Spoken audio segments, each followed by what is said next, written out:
Welcome. So I'm really excited to introduce you to Scott Aronson with SunRev, an elite SunPower dealer. Scott has two locations, one here in Vegas and another in California. And happy to introduce you to him. So Scott, tell me, how did you get into solar? Hey, Anna. I got into solar, it's kind of an interesting story, but obviously I'll try to keep it to a minimum here. My background at the Better Business Bureau. At a point, or at the kind of the pinnacle of my career at the BBB, I was a vice president, and this is circa 2011. And I'll never forget, one of the guys that worked for me in my department invited me to his house for lunch, for a barbecue. He said, "Scott, you got to see this." I went solar. I didn't know anything about solar at that time, really, other than when I was a kid, there would be somebody in like my grandmother's neighborhood that had like one or two solar panels. It was like a big giant thing. And we got all excited about it. We thought he was the coolest, most forward guy on the block in like 1982, In any case, so it's around 2011. He shows me this solar system that he had. And he goes, "Come here, I want to show you something." So he walks me over. He was he kind of an engineering type is the way he thought. And he walks me over to the meter, and he had one of the analog meters, and the disc that counts the kilowatt hours was spinning backward. And he goes, do you notice anything peculiar about this? I go, "Yeah, normally it goes like this." He goes, "Yeah, it's going backwards. I'm sending my surplus energy to the grid." And it was that precise moment that I became interested in solar. I was like shocked. I'm like, whoa. This is so cool. It just was so interesting to me. So I just kind of internalized that and then didn't think much of it. Went back to my career at the Better Business Bureau, which lasted a couple more years. Then I left the BBB, having taken it kind of to its peak, where kind of got to the top of where I can get. And I decided to go into an industry, maybe I can make a little more money because BBB is nonprofit. So got to think for myself too, after having dedicated decades to protecting consumers. So having dedicated that much of my time, I'm like, I got to go find something for me. That started a journey, of course, and not to make a long story short, from about 2012 to about 2017 was a 5-year stretch, and I tried real estate. A buddy of mine was killing it up in the Bay Area, and he said, "Scott, you need to come up here and sell real estate." So I had been in sales for a long time also. And so in any case, I tried real estate, didn't like it, moved around, tried different things. And quite frankly, I kind of went walkabout for a while. I didn't know what I wanted to do. And I started thinking, I got to figure something out here. I was looking for high-level jobs, and those are not easy to come by, the really high-level ones, fiercely competitive. And in any case, didn't know what I wanted to do. And I thought, and a friend actually asked me, "Scott, if you're looking to get unstuck, what are you interested in?" And I said, if I can think of anything in the world that I'm interested in, any industry, it would be solar, I think. And then I told him the story that I just told you. And he said, "Well, why don't you go and get into solar? Try it." So I contacted Solar City. I responded to an ad. I had seen their cars around. We all know that Solar City was later acquired by Tesla and all that, but called Solar City. They said, given my background and management and so forth, they had regional sales managers, but then they had, as you know, regional or area sales managers that are the regional sales managers' bosses and so forth. Anyway, they said, "We have a good regional sales manager position that would be great for you, even not having industry experience, but it's not going to be open for 3 months." So I said, well, I can't be the best sales director of this operation if I don't know how to sell solar. Sure. I need to get familiar with selling solar, so put me in, coach, right? So he said, "All right, you want to sell? That's great. That shows grit. We appreciate that." And so I started selling. And it was a lot. Given my background in I had a broad background in business. I went to business school. I think I know a lot. And what was a lot was it reminded me of when I went to Berkeley for business school. I remember being there and they just throw so much work at you. You're just overwhelmed. In solar, I was immediately kind of overwhelmed because there's so much to know. Right. So anyway, this is a long answer, I know, but there's so much to know, and I was just kind of overwhelmed. But I did it. I got through. I learned all the different facets, tried to get as good as I could. Tesla comes in, takes over, and once I realized, you didn't ask me how you asked me how I got into solar, and then if you want, I'll take you to how I got into Sunrev. Yeah. So Sunrev. Yeah, so the way I'll transition to how things led to Sunrev. So Tesla took over Solar City, and I quickly learned that Tesla was in over its head. Who am I to say that I know more than Elon Musk, but I pretty much everyone there in the energy division knew that he had bitten off more than he can chew, and we'll just leave it at that. The solar division, the energy division, had taken a back seat to the cars, which it had to do. And we became the redheaded stepchild, to pardon the expression, at Tesla, and so it became very frustrating. And then you may recall back in around 2018, Elon Musk, opened all these showrooms and brought solar into the showrooms, and so now we were hybrid solar and electric car salespeople, right? Then one day I wake up. And there was always these changes, major changes. One day I wake up and we're shuttering the showrooms, and we're going to sell solar entirely virtually out of at the push of a button, and we're going to have this Las Vegas call center that's going to sell the solar.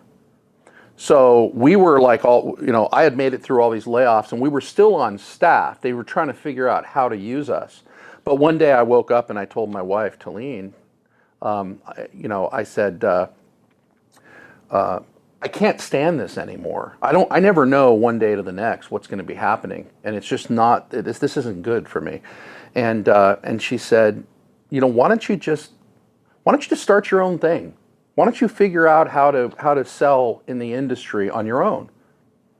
And I had a couple of business failures in the past. I was a little reticent of doing that, but I figured maybe she's onto something, because I had heard about there are other dealers and selling different products, and that you could sell for them as like an independent contractor. So that started a whole process. I went to sell for one particular company, got my feet wet, sold a few projects. They completely botched a couple of them, and so I was soured to that. But I was getting going. A friend of mine worked for SunPower. He was a dealer for SunPower. Brought me in, said, "Hey, Scott." We had stayed in contact for years, and then he knew I was interested in solar. He knew that I was no longer happy at Tesla, and knew I was doing my own thing. Why don't you come work with me? I went to work with him, started learning about SunPower. I always knew SunPower was the gold standard in solar, so I had this preconceived notion, and I thought, this is great, right? I'd love to sell SunPower. Within months, he has a massive stroke at the age of 40, in his early 40s. Oh, wow. Crazy, undiagnosed high blood pressure that he had been asking me about months before. Anyway, I digress. I'm helping him with his company. He could no longer handle it. I didn't have the keys to his back end, didn't know anything. The regional sales manager at that time, our regional sales manager said, "Scott, we think you need to move on your own now. Mike is incapacitated." And he said, "We'd like to offer you a dealership." So that's how we became a SunPower dealer. And we started, as you know, with Sunfinity, and then we did the rebrand, and now we're Sunrev. So here we are, and it's been, as you always call it, it is the solar coaster, right? It's a lot of this, but it's also very exciting when it's on this side. Yeah. And then when it's on that side, it's anyway. But the neat part is when we started our own dealership at Sunrev, of course, in my business school training was, we need to differentiate. How are we going to do that? We're selling now the best brand in the world, we believe, and I believe that SunPower still is. But now what? How are we going to be different? So I thought of course, my Better Business Bureau training, my mode of existence for decades. And I thought, what if we just were extremely transparent? 100% transparent with our customers, close to 100%. We're not going to tell them our exact margins, right? But let's be as transparent as we can possibly be. And if we can communicate to these people, to our potential customers, our transparency that transcends pretty much anybody out there, we've got something. And I think it's really interesting that you won't even sell someone a system or allow them to proceed on that first meeting. That is correct. Yeah, and then that's. Let me give you unique. and my philosophy there is, what is everybody else doing? Everybody else is giving them a, pardon the expression, but a half-assed consultation. They are looking for the low-lying fruit. They are going to then try and strong-arm that person into going solar right now. And if I know that everybody else is doing that, well, I just I turn it to my advantage, and I tell the customer before we even start, so you've spoken with several companies? Okay, so, all right, you met with Tesla? All right, how was that 3-minute call? And then they laugh. How'd you know? You met with Sunrun. Oh, that's fantastic. So you're getting a lease? Did they push you toward a lease? Yeah, I don't understand why. I told them I wanted to buy it, but, that's because that's in their best interest. And so I tell them these things that I know happened, and then I say, well, we do things differently here, and I think you're going to learn that. And then when I don't push them, they're in shock almost. They can't believe it. Like, now what? Okay, here's what. And then we have a process. Hey, you're going to make sure, you're going to come to a final decision. I'm going to send you everything you need to now tie things up, and then and we're going to meet later. But yeah, I will not, or we will not, as a policy, let them sign up, because I saw what happened at other companies where people have second thoughts, they fall out, they cancel, and so forth. And that's just not us. Well, that doesn't make sense. It's not a good model. I think that's that promise that you're going to teach them something that they never knew before. Yes. Yeah, you're going to tell them what everyone else won't tell them. Yeah, and that's like our, and you're helping us with that, Anna, is you're going to help us market that and be very specific that we're going to teach you 3 things that nobody else will tell you at all. Well, that would pique my interest if I was a consumer. What are those 3 things? Well, I mean, I'm using 3 as an example, but I'll give you a few. Good question. It's in the sales management training manuals that you never bring up things that might keep them, the consumer, from wanting to move forward right now. So, for example, not mentioning or asking them much about their roof. Mm-hmm. So if you ask them about the roof, so tell me about your roof. What kind of roof is it? They'll just ask what kind of roof it is. They'll find that out. They find out that it's a 30-year-old composition shingle roof, let's say. There's a little asphalt shingles, right? You know that, but for the viewers, yeah. So what'll happen is they'll leave it at that, but they know it's a 30-year-old roof. There may be an issue because they last about 35 years when they came out 30 years ago. We're different. We're going to say, look, there's something you need to know. There are a couple of things that can serve as there are hurdles we need to get over to see how solar ready your home is. One of them is your roof. So you have a 30-year-old roof. It probably has about another 5-10 years left in it max. SunPower has a 10 to 12-year warranty on the roof. So if we don't think it's going to last another 10 years, they're not going to install on it as is. And you need to know that if we do think it has 10 more years, at some point you're going to have to remove that system, re-roof, and then reinstall it. So tell me what the other company told you about that. Well, they didn't even bring it up. Okay, let me tell you why they didn't bring it up. They didn't bring it up because they don't want to plant any seed of doubt in your mind or keep you from moving forward now. We're going to tell you because we plan on being here for years down the road, and when that happens, we don't want you coming back to us going, why didn't you tell me that it's going to cost thousands of dollars to remove the system and reinstall it? Then we tell them what it would cost in today's dollars to do that. But Mr. Customer, you're going to save, over to the next 10 years, $20,000. It might cost you $4,000 to do this. I just want you to know about it. Oh, well, I understand. That's reasonable. That makes sense. But because we had that little exchange, they trust me about 20 times more than they trust the last guy. Yep. Then the next thing, you asked for a couple, I'll give you one, maybe one more if you want. Another thing is we talk about, the one thing I like to tell them is, all right, here's what that nobody will tell you. Well, first off, we show them as part of our consultation, when we get to the warranty part, we'll show the warranty, our warranty, SunPower's warranty, I should say, and the warranties of any companies that they've met with. And we compare and contrast. And I'll tell them, let me tell you something. In the history of the world, you will never meet somebody. This is what I'll tell you, I promise you. You'll never meet anybody in solar beside me or us that will put up a SunPower warranty next to their warranty. It's not going to happen. Right. So you need to ask yourself, why is that? Why didn't they even show you what's in their warranty, let alone what's in the competitors' warranties relative to theirs? Get them start getting them to think. This is a competitive advantage. So I'm moving toward a point, and then I'll finish up here. But there's one more. The last one is a really interesting one, and that is that I tell them, so you're looking for the best price, right? Yeah, I just want the best price. Okay, well, let me ask you a question. If you went to buy a car, would you call a bunch of dealerships? You don't know what cars they have, and you don't know what dealerships they are, who they are, and just ask for the best price? I want the best price car. Well, you might end up getting a Yugo. Remember the Yugos from delivered to your doorstep? Or smart cars. A smart car. Yeah. There's the best price. Yeah. Oh, no, but I wanted a Mercedes-Benz fully loaded. Oh, well, you asked for the best price. So you can't have it both ways, and we tell people that.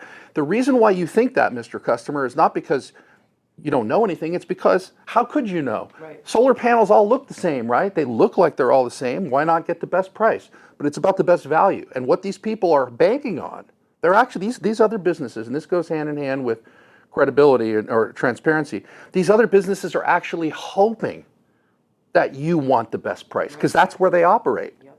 They get you on emotion. I need to go solar. I have these huge bills. Let's just talk about price and leave it at that. We tell them, we're going to talk about what you're going to get for your money. Mm-hmm. Then the savings will take care of themselves, of itself. You know, when I was going on solar sales, I remember bringing the cell break kit. And when you show that customer, like, oh, here's a conventional panel, and here's a Maxion cell, SunPower panel, and then they snap it, and then, the look. Yeah, the look on, and it leaves an indelible mark, and they'll never be the same. They'll never be the same. Now they have to have this better panel. On a really funny story, when I was back at Tesla, and I knew SunPower was the kind of the ultimate out, the premium product. I went into a home and I saw a cell break kit on a guy's kitchen table, and I had heard about those. And later on, when I followed up afterward, turns out he went with SunPower. And I asked my boss at the time, what gives, right? He said, well, they go in there and they do this demonstration and it's a bunch of hocus pocus stuff. It's not a bunch of hocus pocus stuff. Obviously, it worked, right? So he went with, here's where I'm going here.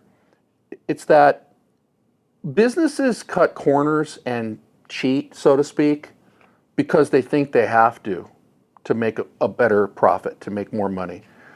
But you can actually be the good guy and make just as much, if not more than that, right, by doing it right. Yep. That's why when I was the Better Business Bureau, some of these criminals that we would come across and help catch, these are smart people, man. If they had just devoted themselves to doing something legit, they could be the next Elon Musk. And tell me, how did the Better Business Bureau form? You were telling me a story about the need for the consumer. Yeah, so it's a good segue. When I started with the BBB, I learned that the organization that everybody knows, the Better Business Bureau, people think of it as a government agency, right? And the reason why is because of its mission to promote, trust in the marketplace and act as a beacon of, business ethics and all that, and to be they're the people you go to when after you have a problem, right? Mm-hmm. Well, we're in the information age now, anyway, and we'll get to that. But now it's more, let me check before I have a problem, right? Because the best way to not have a problem or deal with a problem is to try and stave it off before it ever happens, right? But anyway, back in 1906, I think it was, a bunch of these these businesses, Sears and some others, were getting hauled into court back in New York, and they were being prosecuted for false advertising. It all started with advertising. You remember, we all know, have a Coke and a smile. That's fine, but they used to say, drink Coke and you be healthier, right? Yep. We all know that that's a bunch of nonsense. Drink Coke and get very Burn sick. a hole in your stomach. Yeah, and get diabetes, right? So these businesses, it's very interesting because these businesses were hauled into court, and being the smart people that they were running these big corporations, they figured they were getting some big fines levied against them and so forth, and they basically got together and said, we had better do something here ourselves to improve our advertising and marketing and make it cleaner. Right? Because if we don't, the government's going to get heavier handed, and they are going to come down on us worse than we're experiencing now. That started a bunch of these businesses getting together and starting they called them this advertising club. It was like where they kind of monitored their own advertising. They created like a code of ethics for their advertising, certain rules, and it turned into basically it morphed into the Better Business Bureau, I think 1912. It's been over 100 years. So they formed the Better Business Bureau. Interestingly enough, it was formed as a nonprofit. Okay?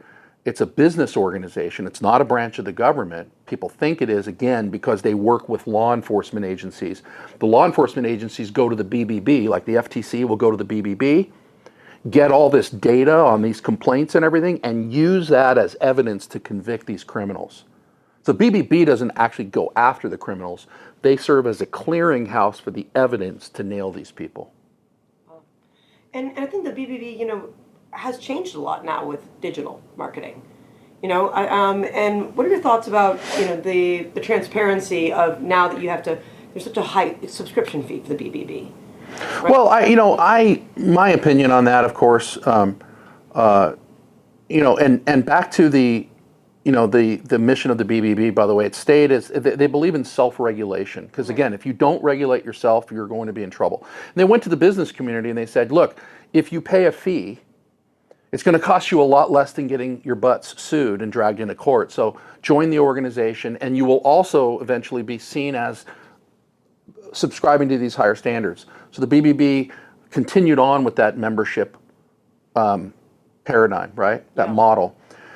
And my take on it is this. There are always going to be people that want to take a ride in the wagon, and then there are going to be people that pull the wagon. And so businesses that want to pull the wagon and actually participate probably wouldn't think twice about being part of the Better Business Bureau.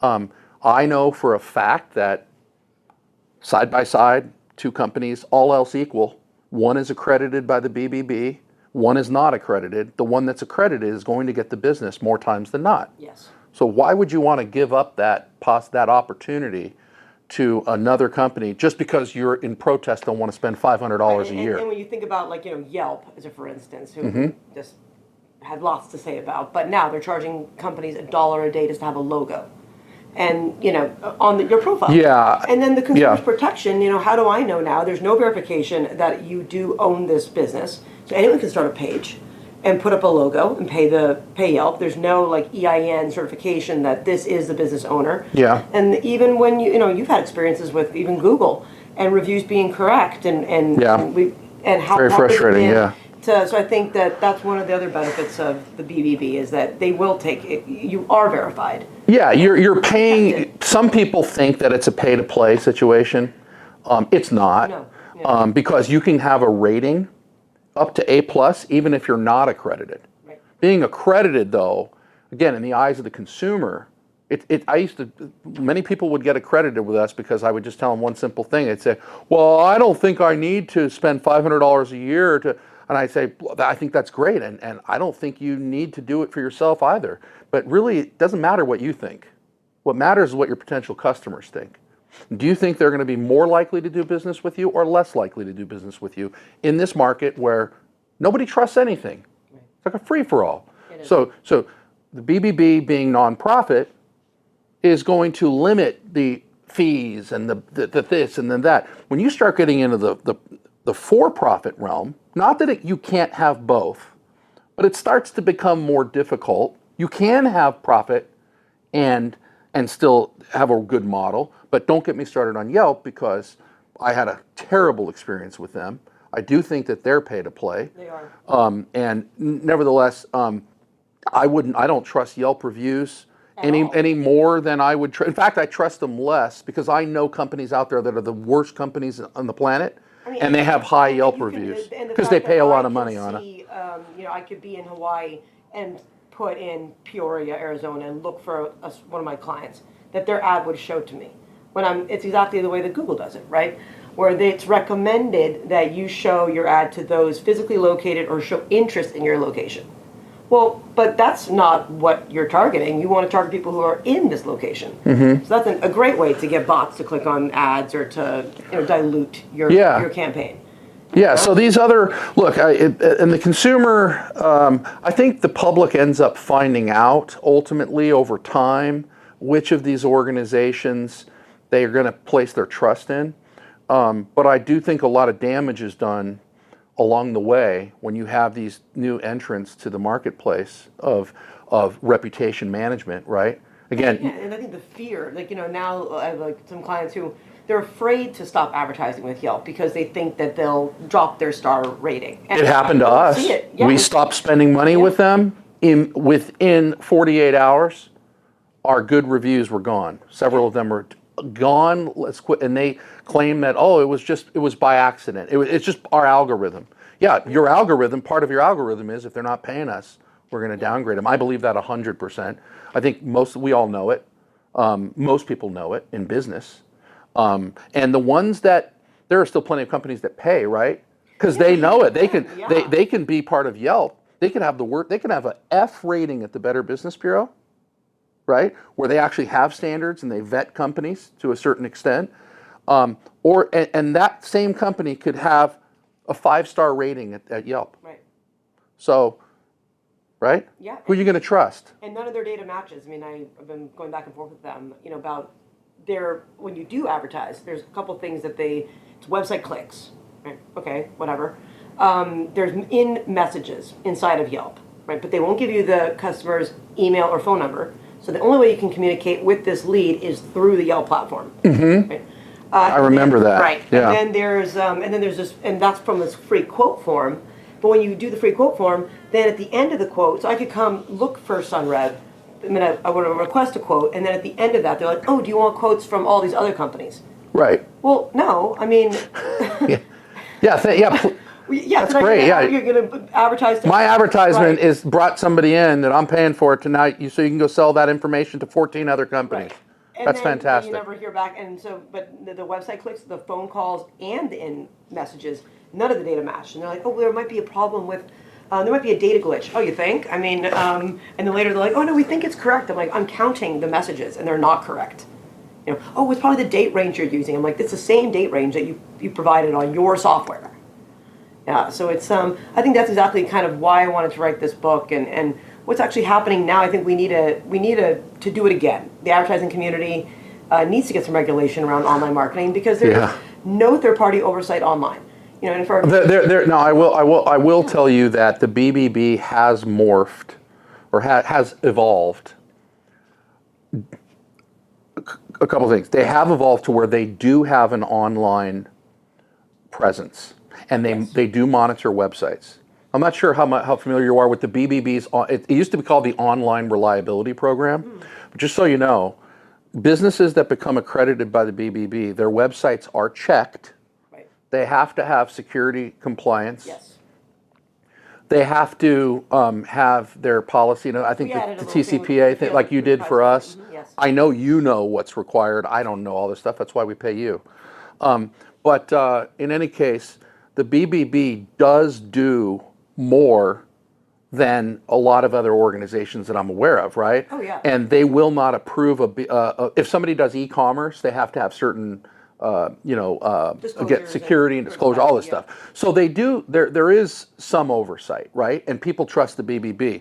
But the bottom line, though, is that even the BBB's oversight, I know that how much you know your industry. They're only kind of scraping the surface. I guarantee that the BBB is not diving as deeply as you'd like to see it done, because you can still have a lot of problems underneath if it's not uncovered. I'm not worried about the business. I'm worried about the media. Right. So, as a for instance, how do we know that an impression's one ad? Yeah. How do we know that it ever ran? And the answer Great is question. we don't, right? But in traditional marketing, Nielsen records every TV station in the country. If we run a spot, we want to know, did it run? We call Nielsen, they can pull up a report, they have a copy of our spot, they know how many boxes were tuned in, and we can say, yes, our spot ran. Scarborough does it for radio. There are third-party entities that follow print publications and make sure they're distributed. There are some markets where they stand on the side of the street and they click how many cars drive by a billboard. Yeah. There is no third-party oversight online at all. And now we have to believe Google and these other companies that, yes, they insert these impressions. So is your new venture that you're pursuing, is this is more toward is it specializing in that industry, in the media industry? I think it's about, my book's about how to protect yourself. And I think that the problem is that, and I talk to clients all the time, and it doesn't matter if they're a small mom and pop or a large company like SunPower, the story is the same. That by the time they've reached me, they've already been through 3 or more agencies, spending hundreds of thousands of dollars without the promise of result. Yeah, and I needed to reach people faster. Right? And save yourself fastest by following the rules that I'm going to set forth in this book. Yeah, I can think of a couple things that you've done for us, or you've helped us with that really helps me understand as a business owner, small business owner, right?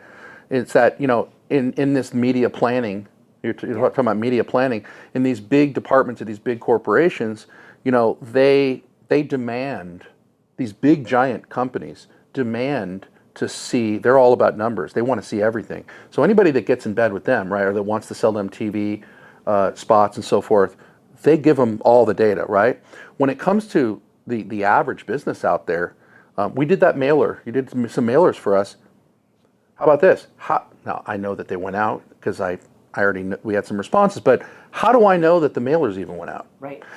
And these other companies, what I find is when we would deal with other companies too, even in marketing, everybody, we can do this and we can do that. I get emails every day. They flood my inbox every day of somebody offering what you do. Right. Of course, they're not going to do it like you, and you're so specific. You know our industry so well, but a couple things you've told me I didn't know anything about. I didn't know when we had done some pay-per-click advertising before we met you. I didn't know that there were these bots out there that click on, because I used to wonder, what if our competitor gets on there and just clicks all day long? And then you had this, you came up with a solution for that can find this software that knows when it's not a unique visitor and so forth. Right. That right there. In any case, that 30% of the budget. Yeah, it's incredible. It's that, and there are a couple more things that I just lost track of in my mind here that you have shown me on how to gauge the results of a particular campaign. Everyone just always says, you got to spend more. That's what I always hear. Everyone's like, oh, you need to just, it's not working right now, you're not spending enough. And that is not the answer. Whatever traffic you're sending to your site should be converting in some way. And if it's not converting, and we know it's real traffic, real humans living in the area that we do care about, and they're not converting, well, why is that? I mean, to take a step back and push the pause button. It's not about let's spend more. No, let's figure out why it's not converting. Is it the content? Is it the price? Is it their mobile problem? Is it too slow loading? Then once we figure that out, then we start sending traffic again, and there should be a conversion. Mm-hmm. And that's what we get, even like, I call it GoDaddy, but GoDaddy and Wix and all of them, they all have these packages, and you're essentially naked behind this. You're not going to get any SEO. They sell you SEO services, and you're like, well, you're behind a wall. There was one that shall remain nameless, I guess, right this second, but they're a pretty prominent national company, and we were paying this flat rate, and I come to find out at the end of the day that nobody was seeing anything, and I found out kind of by accident, and we were, so people, these businesses, every dollar you spend, you need to track it and know what's going on, and if you shut down the $400 here that you spend a month, and how many, you start adding it up, you've got a budget to go spend with a real company like yours that knows how to stretch the dollars as far as possible. And I think that, unlike, I think you're one of the clients that I have that really tracks everything to like the next level. It's good to know. It's rare that, I'll call a client and like, well, what is your average cost per lead, cost per sale? And they're like, oh, we don't know. But you know all of that. And, we've been through this technology transformation just in a very short period of time, first starting with Job Nimbus and now moving to Go High Level. Talk about, what your feelings are about technology. Well,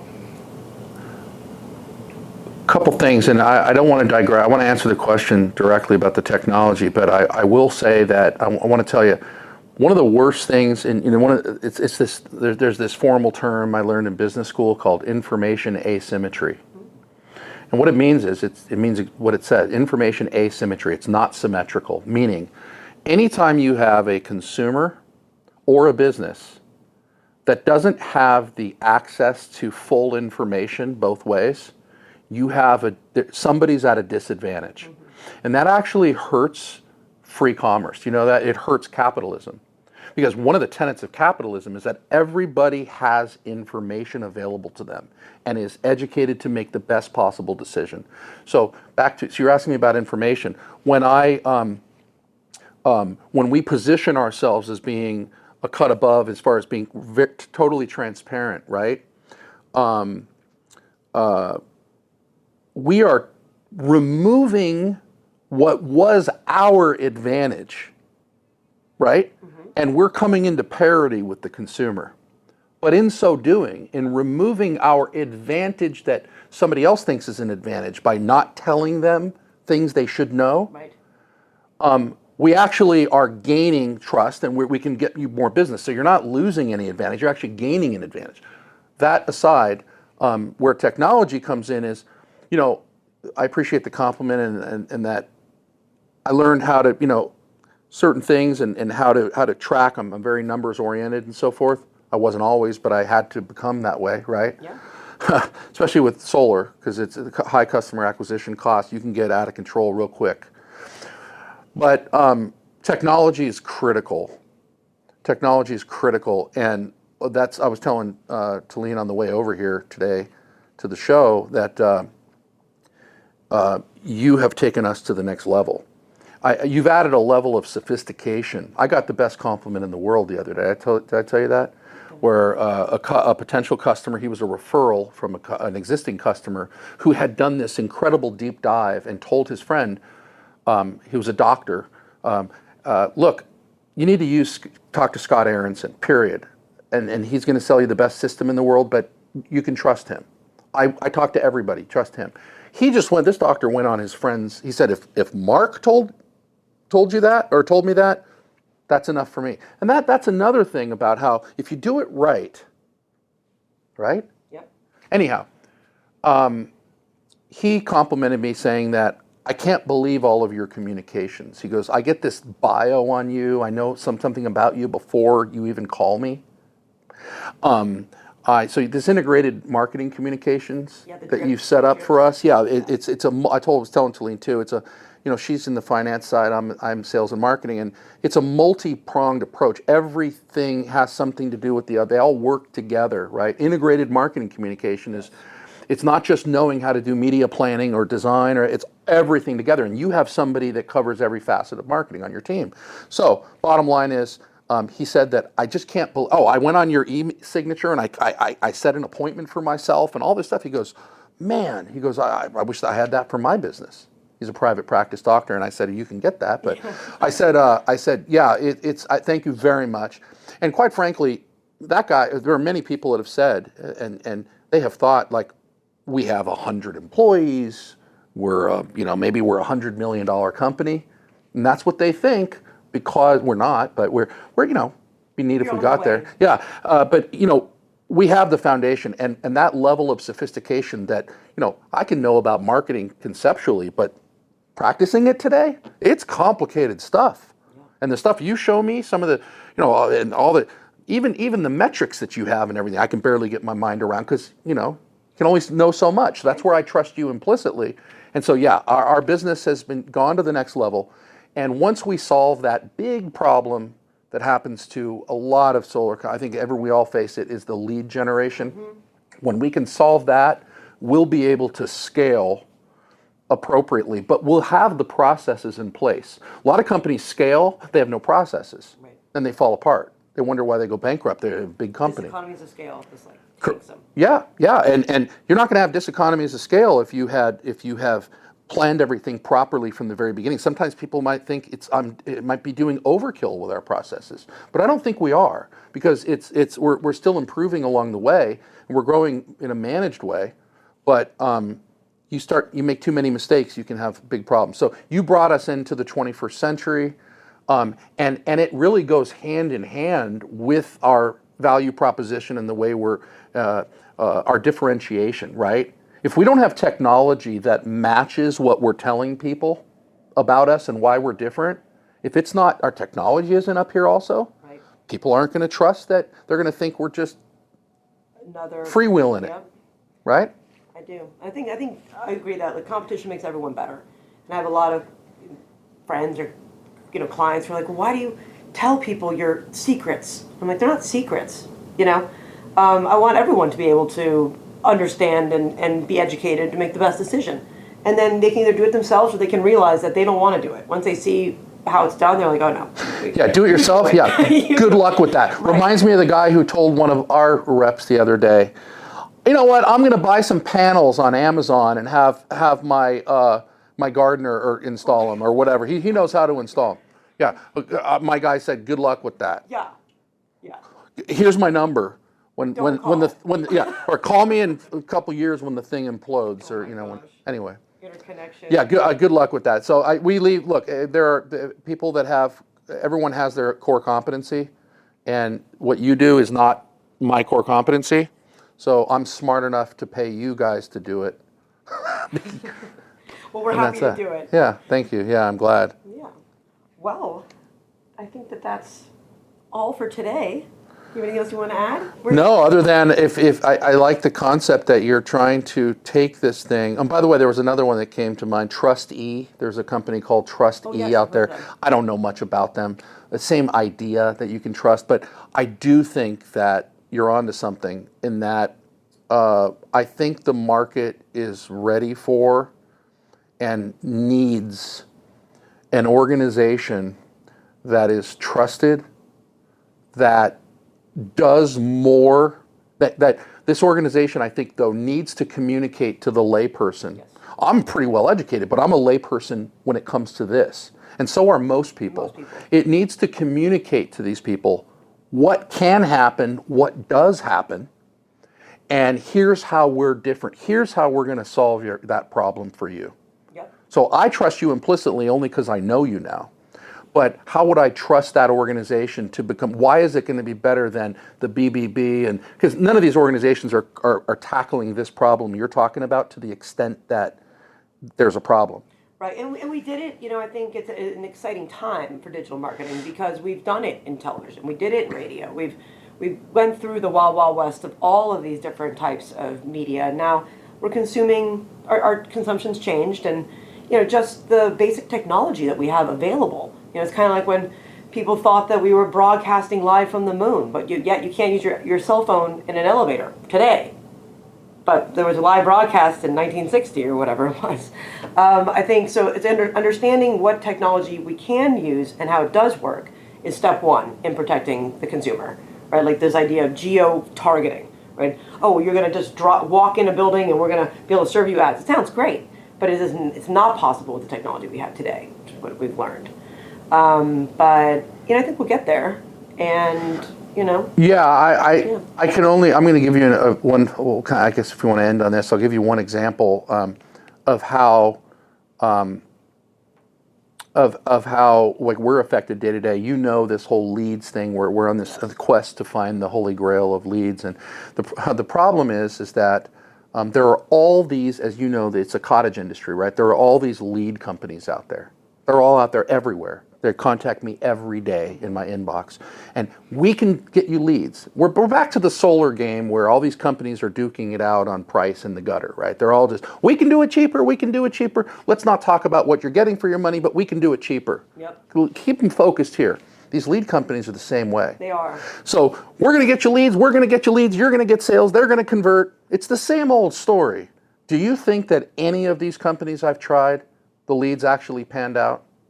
Not one of them, Anna. No. And so unethical. if there was a clearinghouse, now I'm not saying that there's a direct analogy to what you're going to be offering and this industry per se, but as an example, if there was some trusted organization and I could say, are you such and such certified?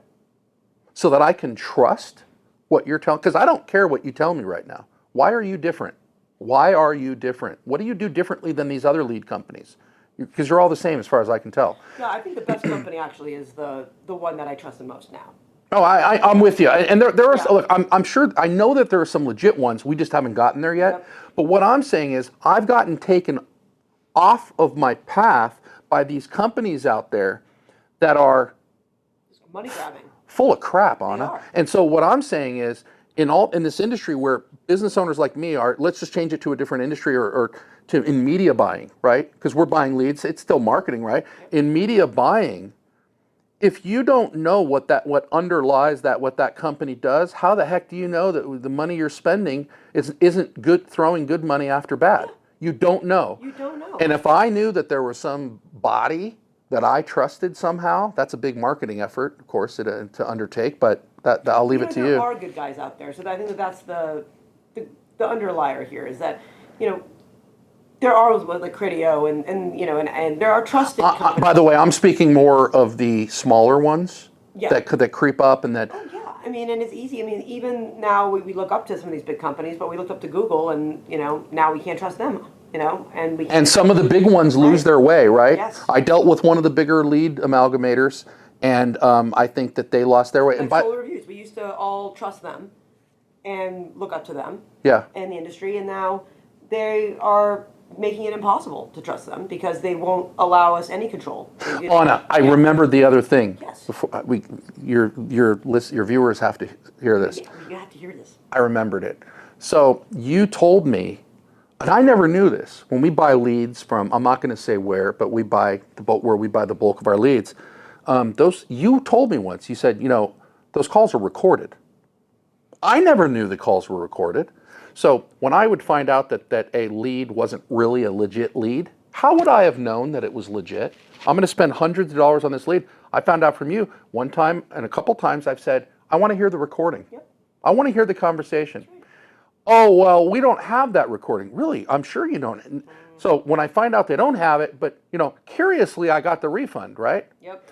But if there was a mechanism in place for these companies to keep them honest, one of these lead companies I was buying from, they feed another major solar company, and I believed that they were giving us their crap leads, their leftovers. Or they sell to everyone. And they go, oh, no, we guarantee these leads are the same ones that X company is going to get over here, that the big one that owns us, the company that owns the lead sales company.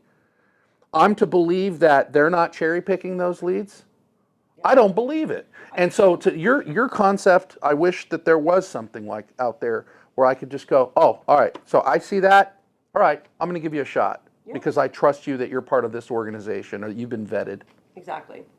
And that protects the homeowner. And then how many times are they saying, like, take me off of your list?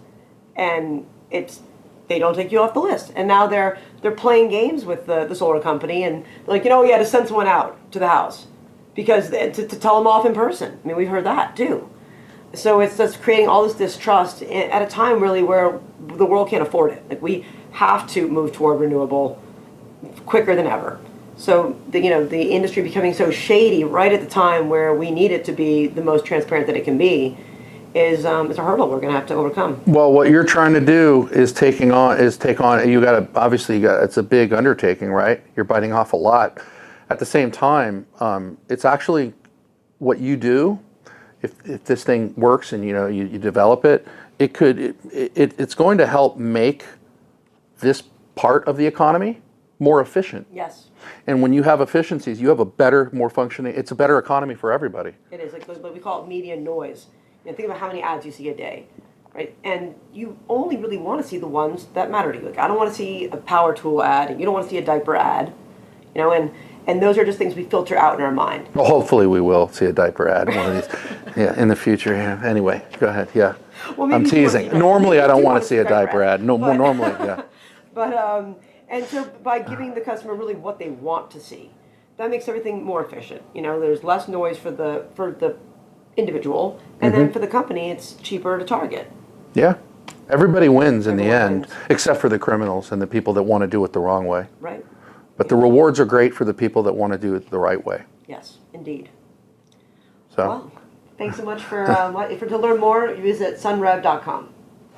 Oh, Sunrev Co. Oh, sunrevco.com. Remember we had to put That's the Co on it because that's right. Sunrev was already taken? That's right. And then you contacted that company that owned that URL for Yes. sunrev.com and said, They we'll wanted to be offer you this outrageous. amount of money. And they said, oh, no, we have big plans for it. And you said, forget them, Scott. We'll just add Co that's to it. right. And we've been fine ever since. Sunrevco.com. We've been fine ever since. Yeah, thanks.